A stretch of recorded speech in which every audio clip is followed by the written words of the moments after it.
So a bit of a strange one, that. Me doing the Funky Flier, kind of walking through the streets of London and so on as well. That's really bizarre almost. It's very strange. But you know what, I wanted to just kind of like end up really just going through.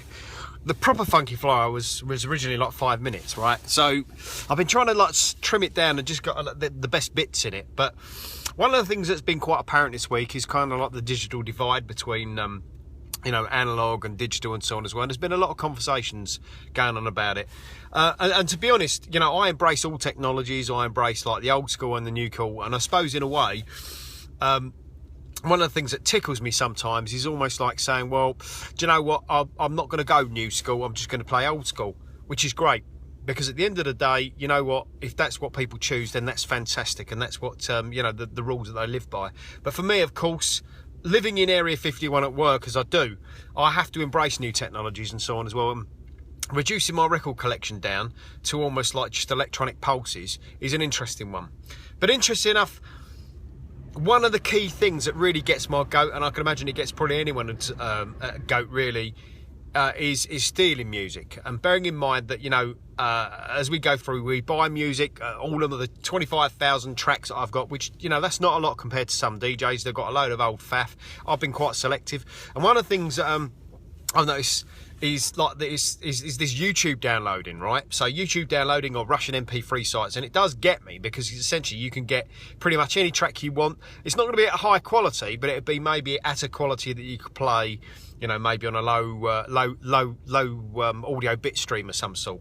But for me, what's quite important is that I contribute to the music industry by buying my music. And interestingly enough, we're talking about some YouTube downloading, right?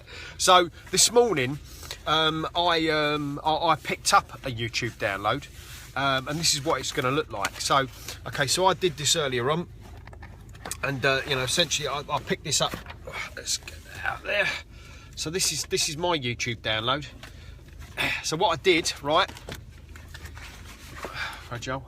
So what I did, I went on earlier on to YouTube, and I found a track that I was looking at. I was quite happy that I thought I'd found it. I thought, oh, brilliant, you know, what can I do to download it? So what I did to download it, I did a search for a lot of the electronic stores like iTunes and so on as well. It's just one of them to many.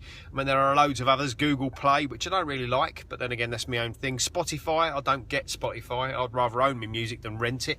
Does that make sense? Yeah, I know. And so I did, right? So look, Sunburst Band.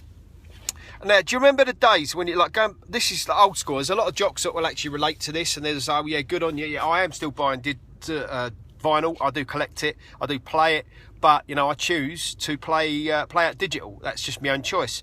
But I actually bought this. Sorry, this is my YouTube download, right? So I went on YouTube. I found this track. And I went, oh, I really like that. And then I was looking for a Reflex version. I don't know if you know, the Reflex is a remixer, producer, and I found this, and I thought, do you know what? Wicked. So what did I do? I went out and bought it. So my YouTube download is, I played it, that's the download, and then I thought, do you know what, I like this, supporting the artist, and I went out and I bought it. And I ordered this from Discogs. And funny enough, back in the day, you know, when we used to buy one bit of vinyl, or maybe one CD if you're older, you'd buy it for one track. What did I do?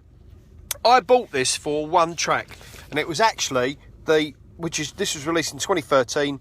I bought this for the Reflex version of the revival mix of this track here. Where are we? I bet I'm on the wrong side, probably. There's a Reflex version. Oh, there it is, a Reflex revision.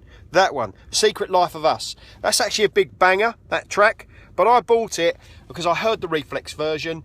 I liked it so much, I went out and bought it. And in a way, there you go. That's my YouTube download. And I'm sticking by it. So, will you hear it on the Paradise Sessions tonight? Probably not, because I won't have time to go home and encode it and rip it. But I'm not going to download it from YouTube. You can't download it anywhere unless it is actually a rip. And I ain't going to rip it because, as I say, I buy my music. I just wanted to do that. That kind of tickled me. This is my YouTube download. How's that, son? Right, have a great day. This is a follow-up and an annex to my Funky Flier that I walk through the streets. I'll see you later. Marky P that away.